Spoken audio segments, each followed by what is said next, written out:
Lovely voice there. Okay, I'm going to start now and we'll let people filter in.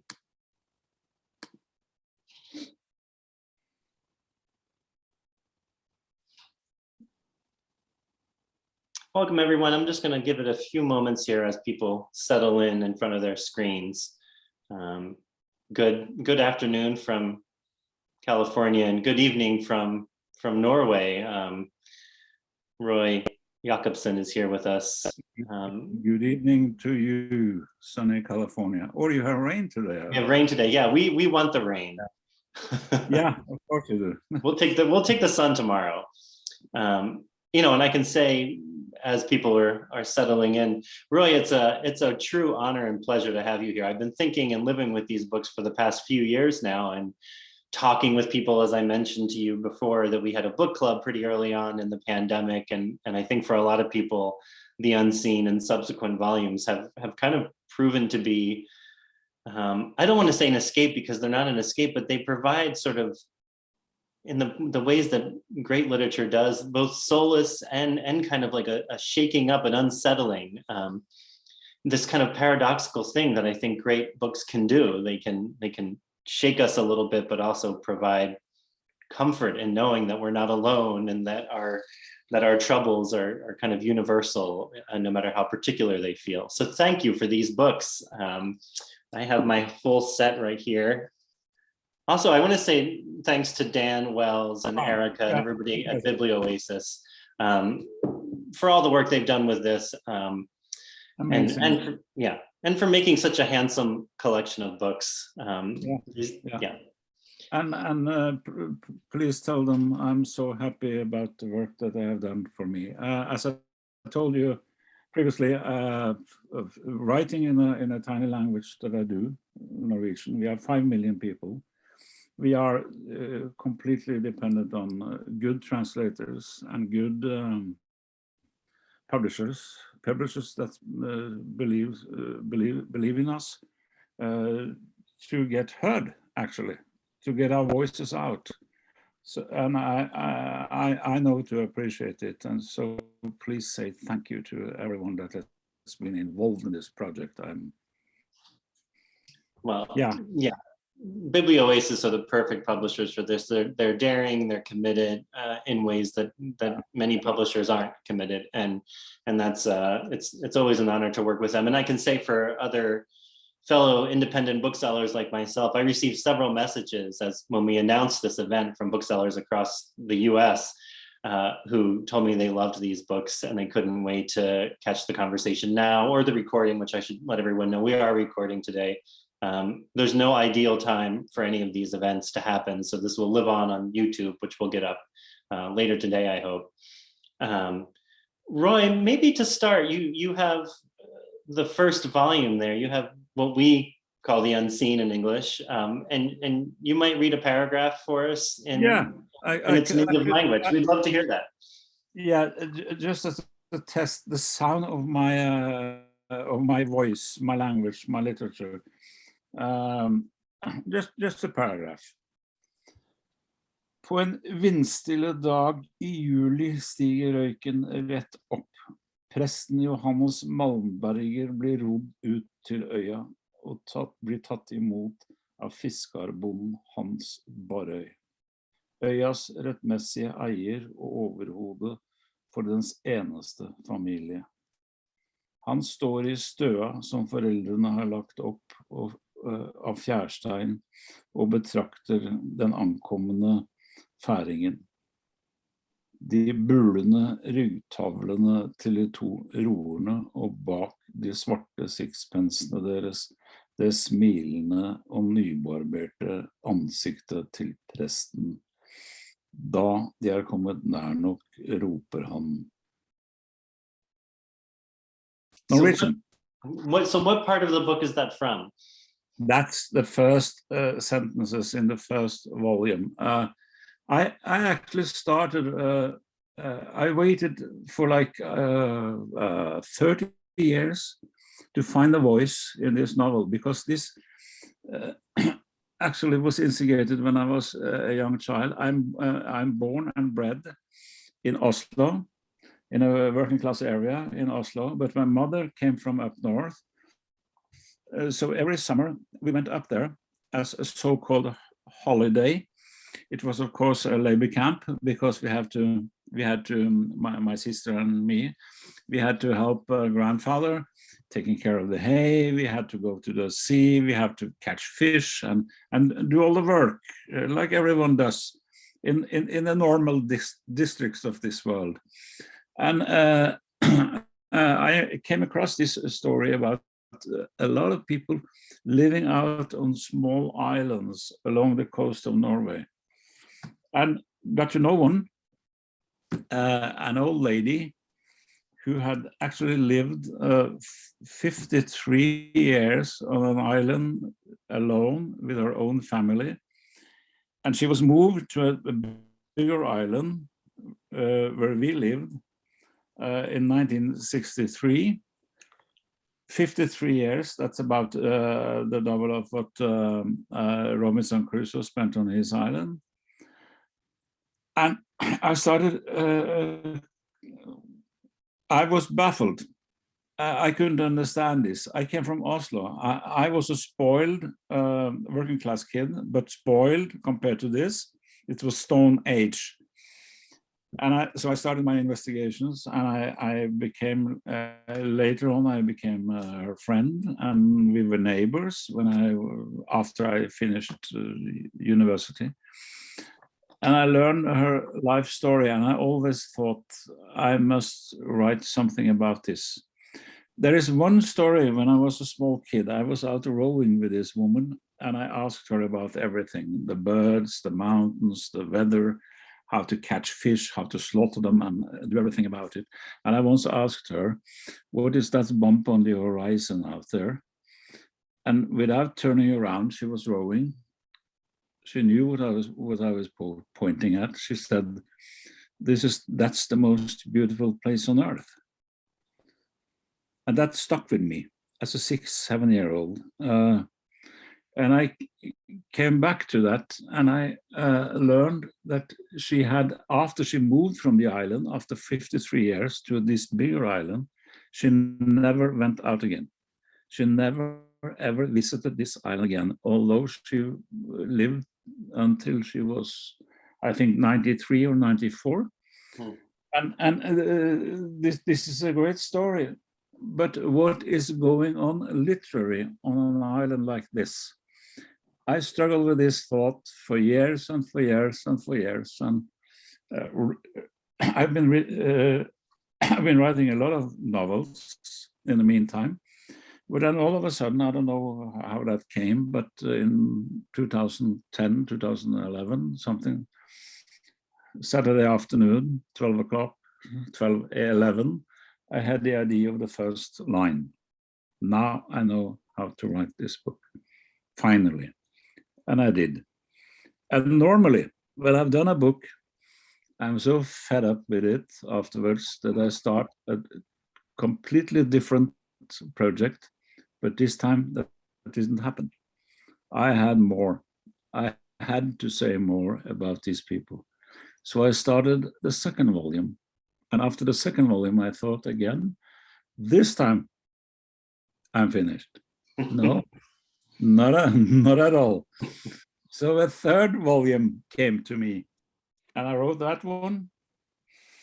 And then a fourth one came. It hasn't appeared been published in English yet, but and I'm not sure. I'm still not sure I'm finished. But I'm working on something totally different now. But I'm probably not finished with my heroine. It's a woman. Her perspective of the history of the coast of Norway, and I must say. I'm doing all the talking here, but is that okay? Yeah, no one's here to see me. Okay. There are so many aspects to this history. These people, no one have ever written about them. So they are unseen, as the title indicates of the first novel. for 1,000 years, Norway has been dependent on the sea. The bone marrow, or the whatever of the Norwegian economy, has always been the sea, the fish, shipping, everything like it. But these people, they are invincible in our history books. So it's my pleasure and honor and obligation, I think, to write about these people that actually have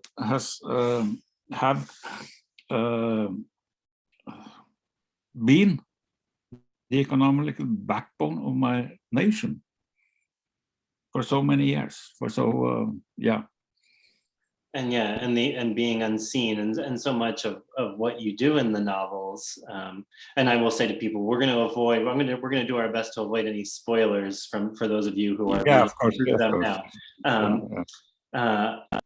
But your focus, one of the things that I really appreciated when reading The Unseen in particular, was the focus on the work, and you talk about these people are the backbone of a nation.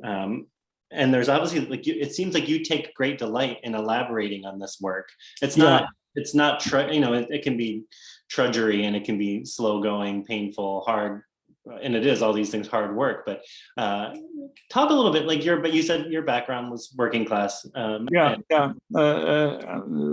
This is love. This comes from my heart. As a working class kid myself, I know that the wisdom of these people don't lie in their words. They are not talkative. They are not verbal. They are not academics that expresses their feelings and their thoughts to everyone who wants to listen, or who does not want to listen. They are expressing their genius through their bodies, through their hands and feet, and everything that they know inside them about the sea, the birds, the fish, how to solve problems physically, not verbally, not in a dialogue, but in a dialogue with nature, with the storms and the hardships of frost and everything that they know that they have to cope with. And it's especially expressed, I think, through the way they raise children. They don't tell their children how to do things, they show them. They have them imitate. You don't dictate, you don't explain something to a child. You show them how to do it with your hands, with your feet, with your body. And that's how tradition is translated from one generation to another. And this wisdom is now, I'm afraid, about to vanish. And I'm happy to try to keep it alive, or at least a memory, or whatever. If one day an atomic bomb drops, we can use this as a manual of survival. We will know how to survive we will know how to make nets in circumstances that we civilized and spoiled people don't want to live in. Yes, something like that. Yeah, I found that sort of what you speak of, the wisdom in the body and in the showing. And when I started reading The Unseen, then he was just a little over a year old, and I've learned in the few years since then that explaining things to a toddler is not the way to get anything. No. But they are not only not explaining something to a toddler, they are doing that with 20 years old. And that'll never change. But it's true. And so much of the psychology of your characters is obviously shaped by the place. They are, of course, even though they are not verbal and anxious to express their all the nuances of their feelings. They're, of course, just intellectual or intelligence as we are, or stupid as we are, for that matter. But they are complex people. But the way they express themselves is completely different.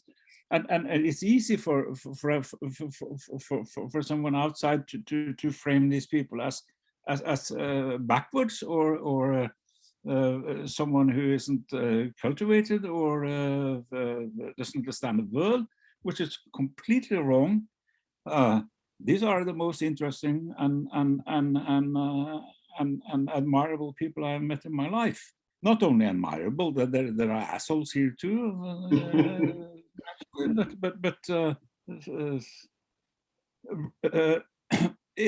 maybe it sounds strange for a writer to express such an admiration for the non-verbal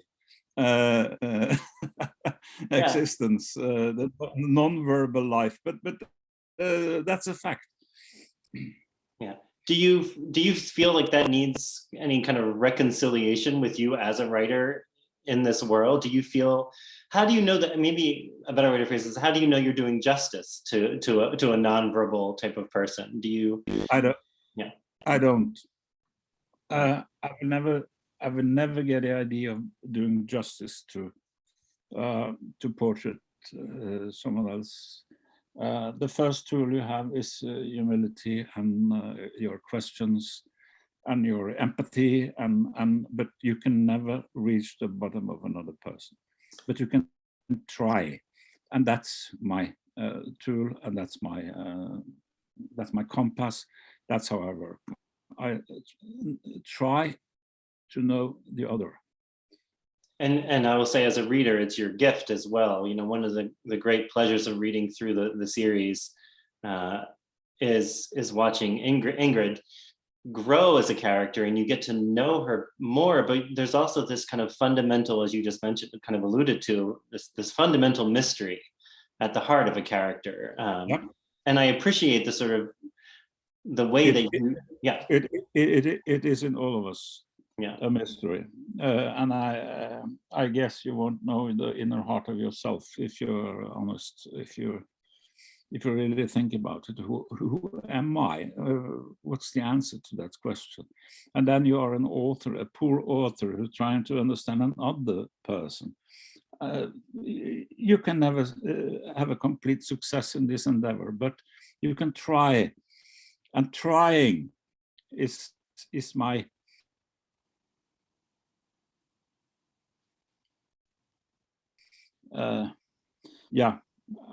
I had to try to understand this world. I had to try the person next to me to understand the person next to me, and you know the drill. Well, one of the things, maybe you know, as you're speaking of that kind of that effort, is as there is growth, but you know, I think a lot of times there's this kind of fundamental misconception that a person just grows. They grow as they get older, but they grow and they revert in, and you know, there's kind of ups and downs and cul-de-sacs that we go into as people, and you know, and I think outwardly there's a continuity that can be a little, that can fool you, I think. And that the character does change. And Ingrid, you know, as I'm thinking of these novels, changes in certain ways. Is that something that? Oh. Yeah, change is of course very, very important in everyone's life. First, there is the loss of innocence. I have grandchildren now, five of them, and I love to study innocence. Blank slate, quotation marks around it, because they are of course not blank slates, but they haven't met hardships yet. They haven't lost their faith, their innocence, and studying them is so beautiful. And then you lose it. You have to lose it. You have to be disappointed. You have to go through hardships through your puberty, and later on, and then you have 2-3 other main, what shall I say, system shifts, paradigm shifts. Maybe when your parents die, you start to think about your life in perspective. You get a shock. gives you something that you didn't expect, something that you couldn't foresee. And then you have your own children are being born, and then it happened a third time. So there are some steps in your life that indicates that really signals change in your character. But through all this, that's at least my feeling. You stay the same character, but something has changed within this character that you call you. And these are, at least for me, the three most important chapters. So, Ingrid, of course, is going through all these different periods. And then you have her transformation for being an innocent and protected so-called person living on this island in isolation. She's been met with a bigger world actually attacked by a bigger world in the second volume of these books. All of a sudden, the island isn't an island, it's a part of the big world through the big machinery called history. That is the Second World War. That is turning everything upside down in our life. And these are all also, of course, big changes that are influencing her character, and that forces her to not only to think, but to act differently than she did before.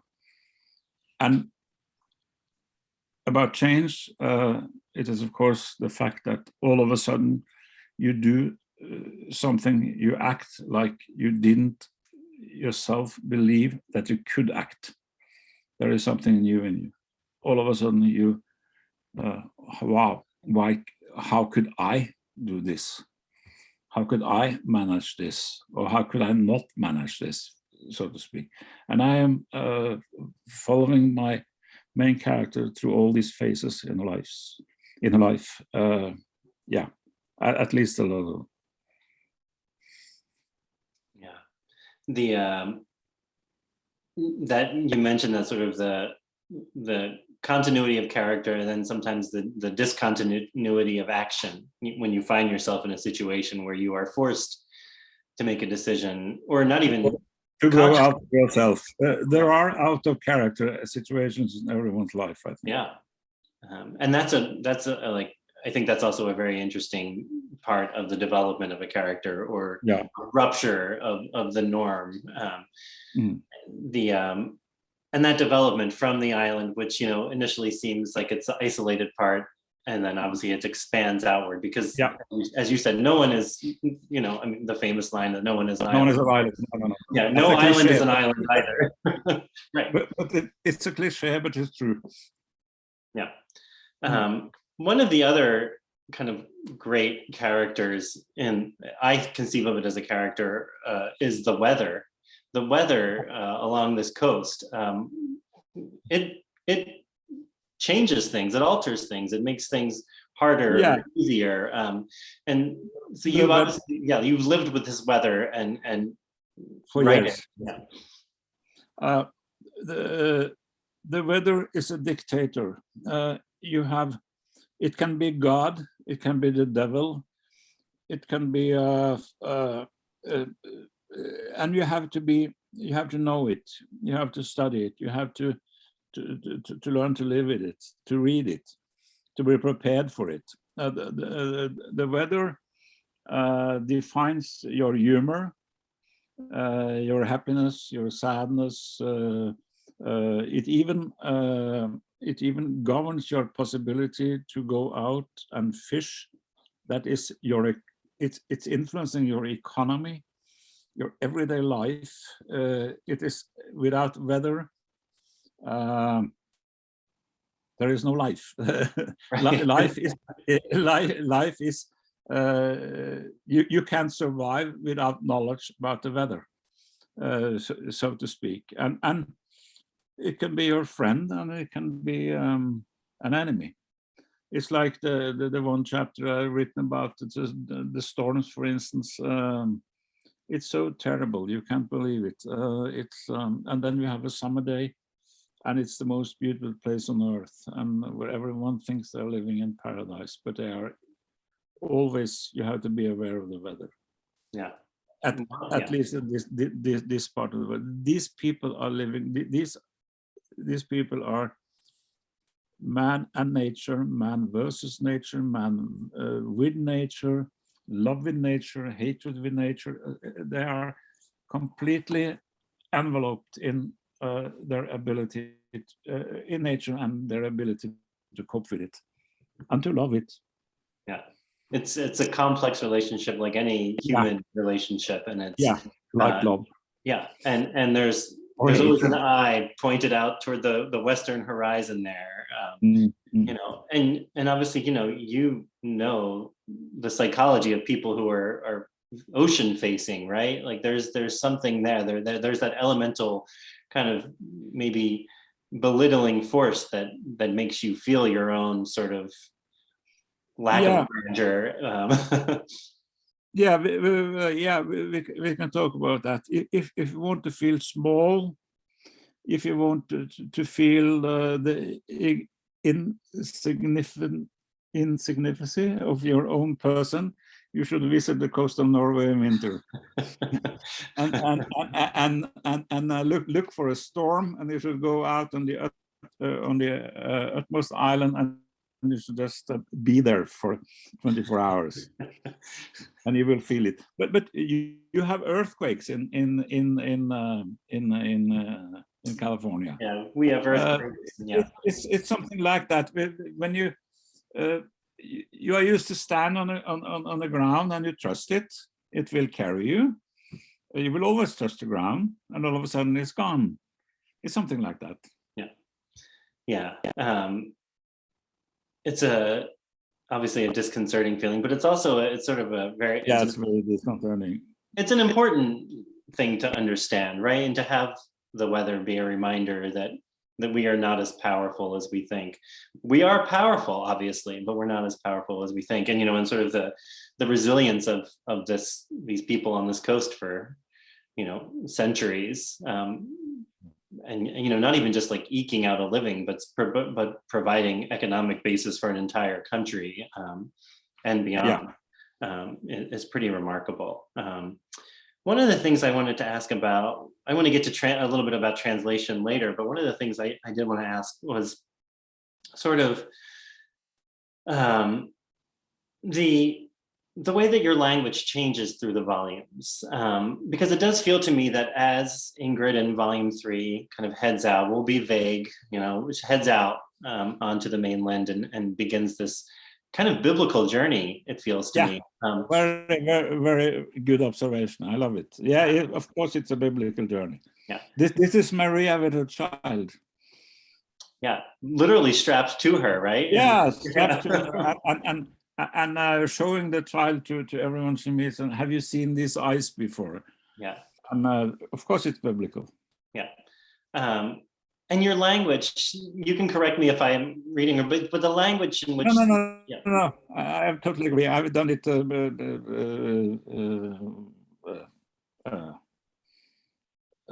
English is obviously not my mother tongue. Deliberately, I've of course done this deliberately. Organic. The first volume differs from the second, and so forth. And the third volume is actually a very, very complicated but actually straightforward story, Aristotelian, told about a peak like this, and then sort of a conclusion or a closure in the end, even though it's not a closure because the woman doesn't want to know what she wants to know, and so forth, which is also very human.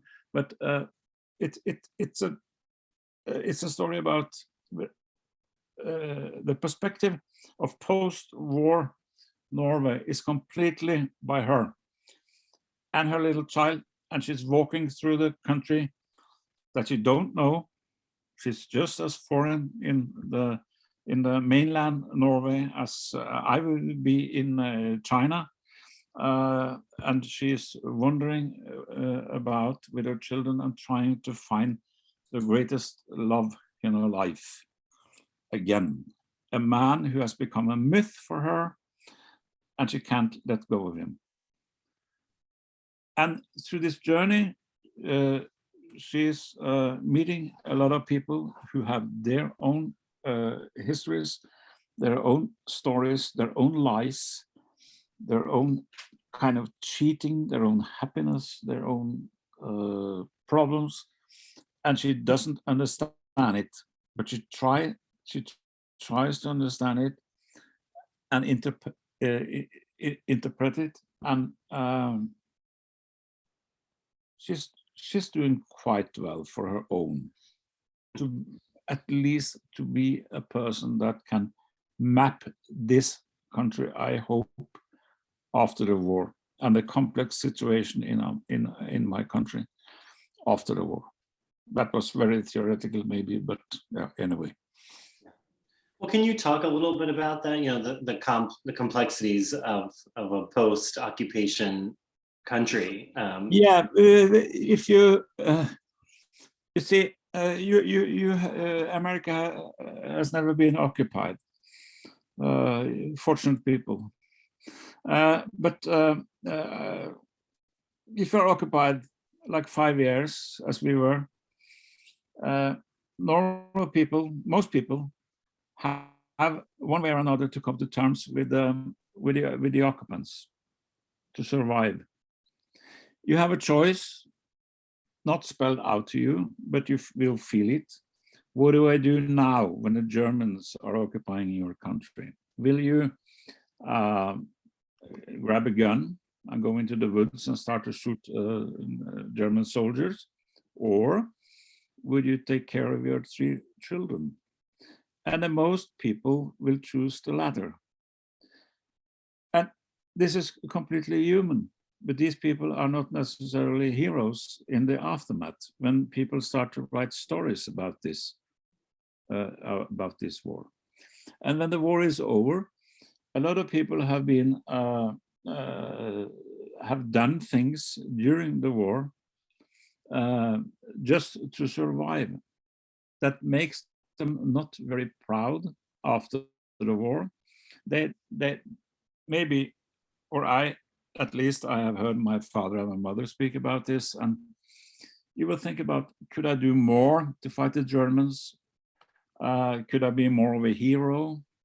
Was I too much of a coward?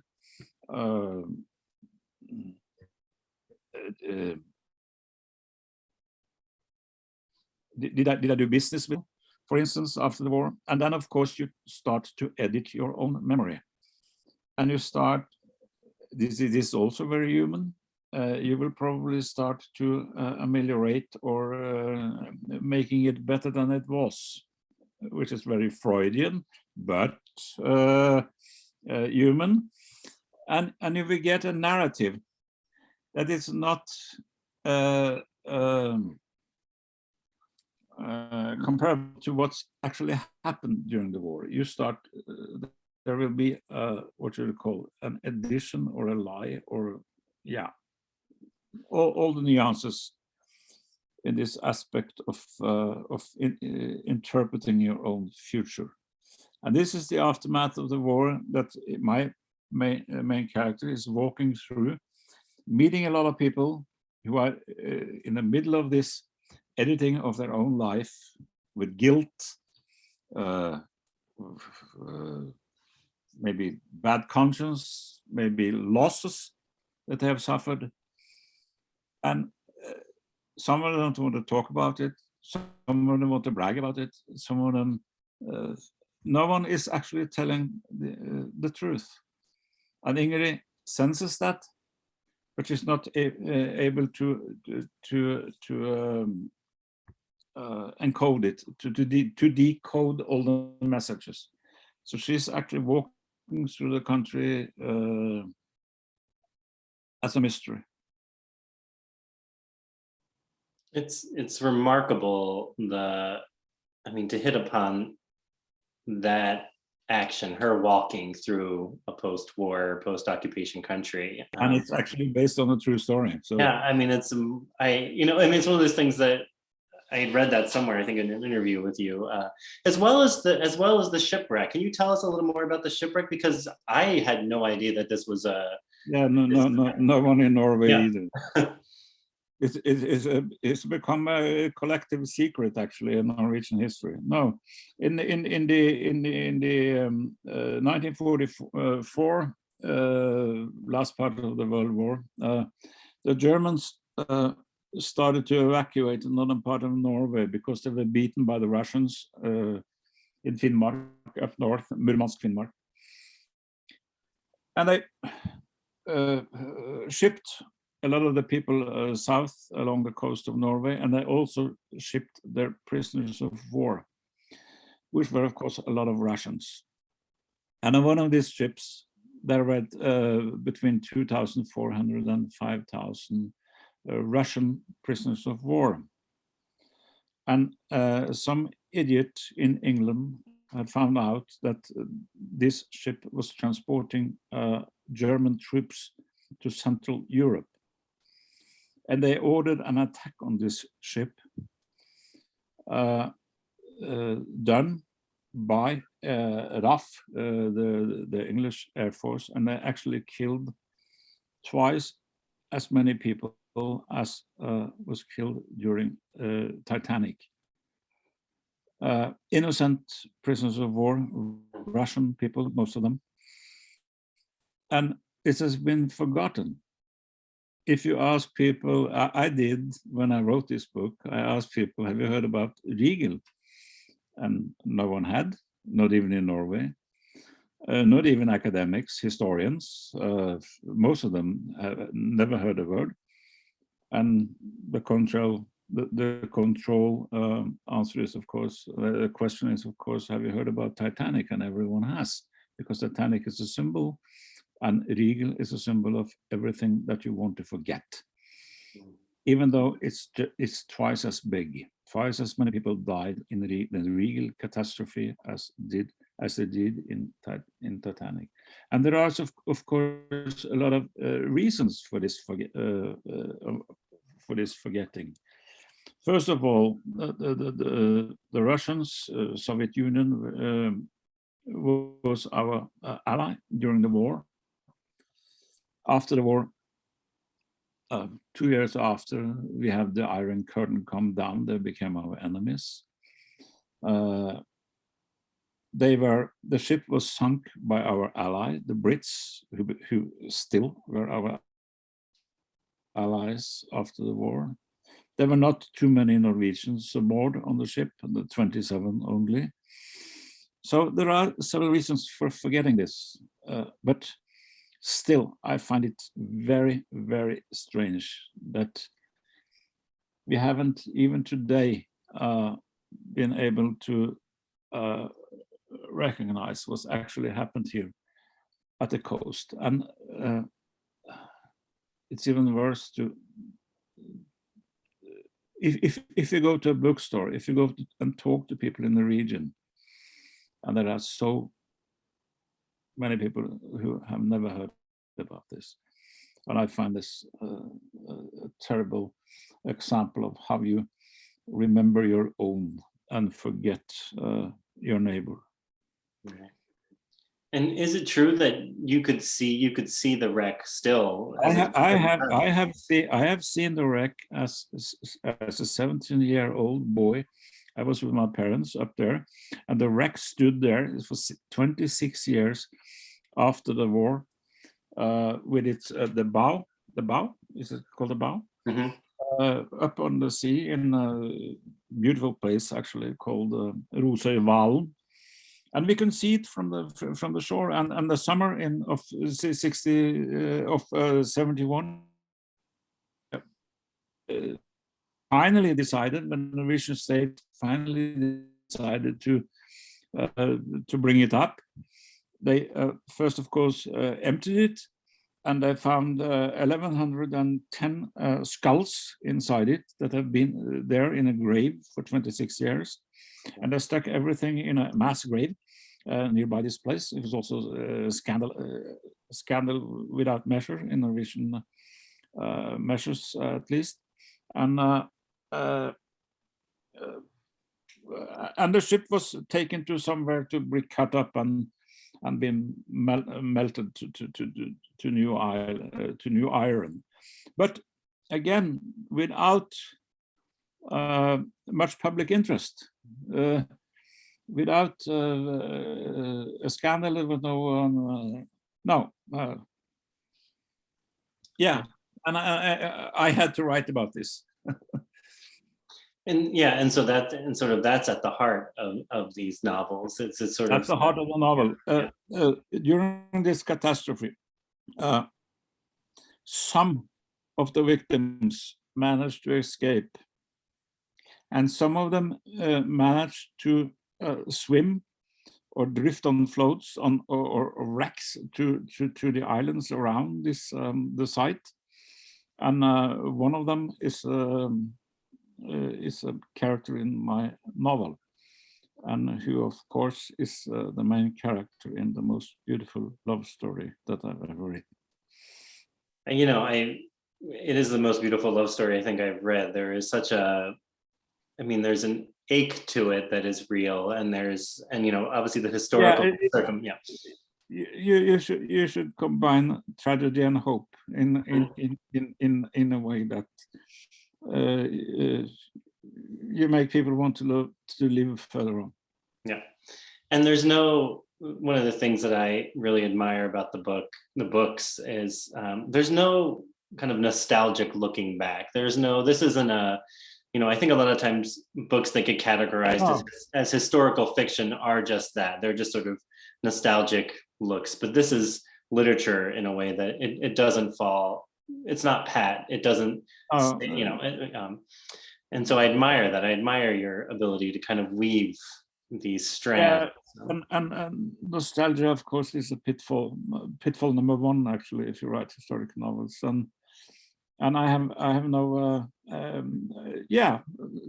that's not right. I have some sentimentality about these things, but I don't long back to these ages. I have lived some of them. I have seen my mother's trauma. I have seen my father's stress and work. So I'm no romantic. I'm a working class boy who knows how to say thank you to my parents for their endurance and admiring their endeavor. Yeah. Endurance is a perfect word to think about when I think about these characters in all the ways. Yeah. I will mention to people, please do pop a question down below and I can read some of those off. But before we get to any questions, I do want to talk a little bit about the translations, because they are, obviously I don't read in the original Norwegian, but by being a reader of the English language, I can say these are remarkable novels in English. I mean, on the sentence level, beyond the plot, and the two Dons. The Dons have done an incredible job, and I read that somewhere that Don Bartlett, I think, said this was one of the hardest translations they've done because of the specificity of the language and sort of the language that we alluded to earlier, the net making and the nautical terms. I've been talking to Don like 100 times about this, and not only the lexicon, but also the way I build my sentences to make them organic enough.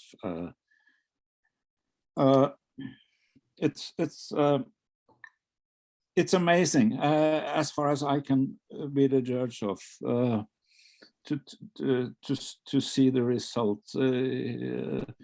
I have actually written a lexicon myself, a list of words about all these anachronistic, dialectic, strange things that I put into the novel that I want to remember, at least for the Norwegian audience.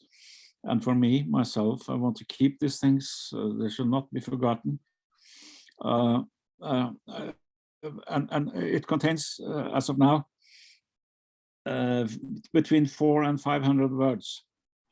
And I have shipped them around to all my translators, to Estonia and China and Azerbaijan and wherever, and even some of them with small drawings, trying to explaining it in German or English or but the most interesting thing, it's not about translation, but it's about the fact that I have discovered that nearly all language on the earth have a maritime lexicon. People just don't know about it. In England and Netherlands and France and Spain and Portugal, wherever, you will find these words somewhere in their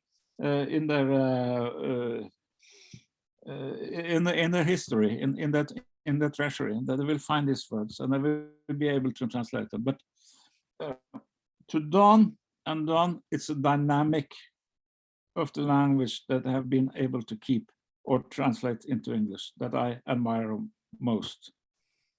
One thing is words, the dynamic of the language is something completely different, and it's amazing the work that I have done. It's incredible, yeah. And you mentioned that the sort of the way the organic nature of the sentences, they often you feel as if you're breathing with them and you're in that moment. It's something like reading should be experiencing, living. I like, I like it a lot. I'm not very choosy when it comes to literature. I'm of course choosy about quality, but about what kind of literature I love. I love very much. But if you stumble upon literature that gives you an organic experience of living, of authenticity, this is something that I'm experiencing. Not only reading, not only thinking, but thinking, reading, feeling, experiencing. If you manage to combine these things, I think I have a great book. Yeah. Between my hands. Well, we have a great book. We have great books with these because it is, we talk about that word immersive a lot, but it's an experience that isn't just looking at a page. You are in it. You are completely wrapped up in this. And I read The Unseen when it came out. Then I had to wait for White Shadow, and then I had to wait for Eyes of the Rigel, and then I reread them all before today. And this was not out of a sense of obligation to this conversation, but it was because I wanted to be back in that space, in that both the landscape, which you capture so beautifully, and in all of its kind of vagaries of weather and rocks, and but in that space of ambiguity and sort of being maybe not comfortable, but at least living with ambiguity and living with the sense of what we remember and what we forget and how we edit ourselves, and the tensions between cultural and personal memory. It's all there. So as a reader of these books, I will say that this is great literature, and I can tell you from conversations that I've had with others. We do have a couple of questions here. Actually, Joel asks if you know of it, if anyone living on the islands has read the books, and if anyone has given you any feedback. Yeah, of course. I haven't told this yet. When I grew up, direct outside the place where I spent my summers, where my mother came from, there were thousands of islands like this. And they have all been deserted in the meantime. Because, the welfare state developed, and the hardship was to have they were partly forced. There were push and pull factors that drove the people from the islands during the 60s and the 70s. And this hasn't actually been historically solved yet. There are still some grudge about how this was done by the authorities in Norway. But as the fishing float grew more mechanic, people were able to live in a safer place, closer to the coast. They didn't have to live that close to the fishing fields anymore. Electricity came. There were a lot of things that happened that led to that these islands were left abandoned. I still spend every summer on these different islands. I go there with my children and my grandchildren. I show them things and tell them about how it used to be. It's still there. It's a living memory. A lot of nostalgia connected to this, of course, sentimentality, but also some realism about connected to the fact that a lot of these people became better lives in the aftermath. But there is also a lot of sadness. It's very, very complex. You can't change a culture like that. You need process, you need time, you need reconciliation, and you must listen to people, compensation. There is a very, very complex historical process that had led to that. These islands are now left. But the islands are of course there, but the people that live there, they tore down their houses and they floated them to the mainland and built them up again. So there are reminiscences of this culture standing now on more central areas of Norway, but they're not more out there. And now I forgot the answer. That's the answer. Yeah, that was one of the questions. I forgot the question, I said. Yeah. Oh, that was the, yeah. You, the question was exactly that. It was sort of, yeah, okay. Yeah.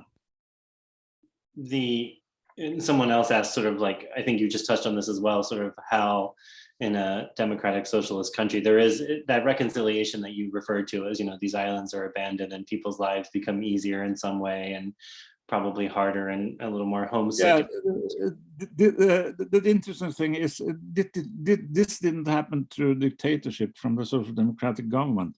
It happened through a mixture of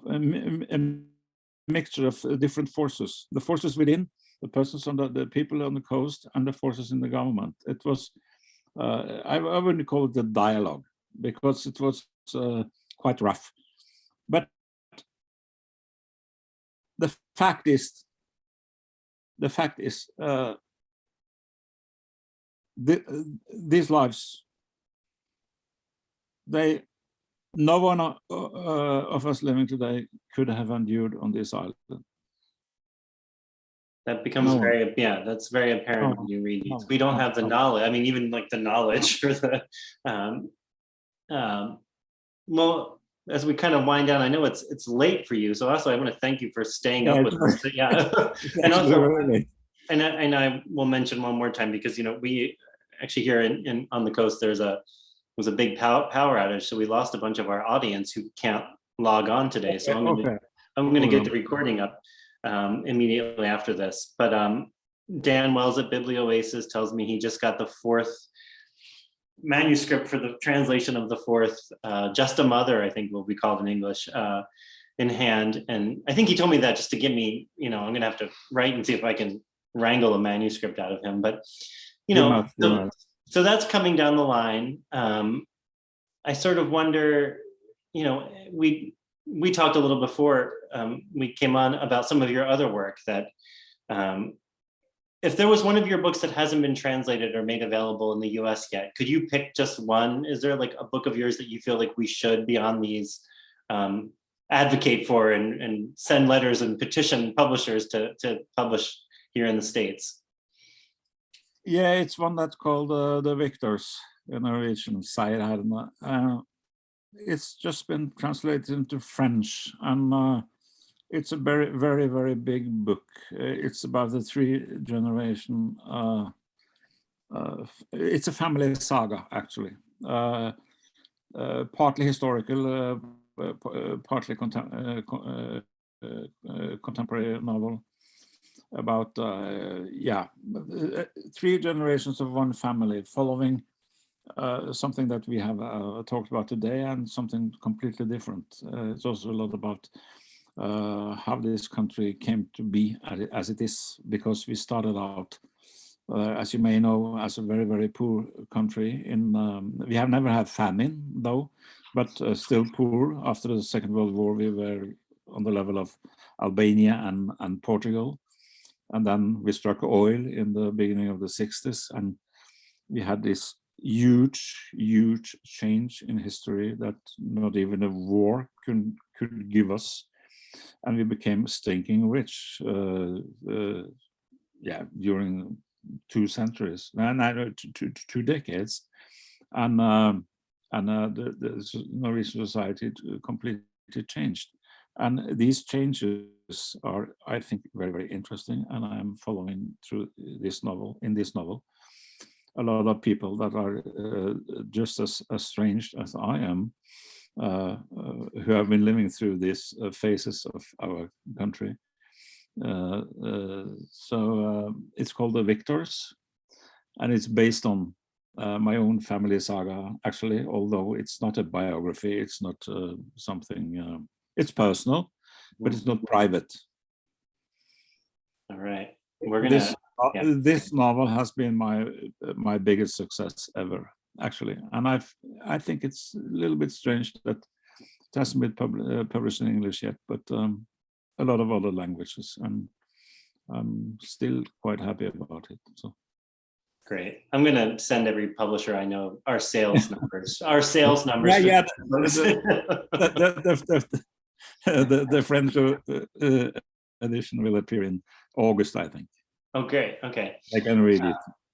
Well, as we kind of wrap up here, I do want to, I read a piece of yours that was published here on Literary Hub, where you are referring to the sagas, and there's a line that you write in that that says, "But then that's how the sagas are: paradoxical, ambiguous, classical, and modern."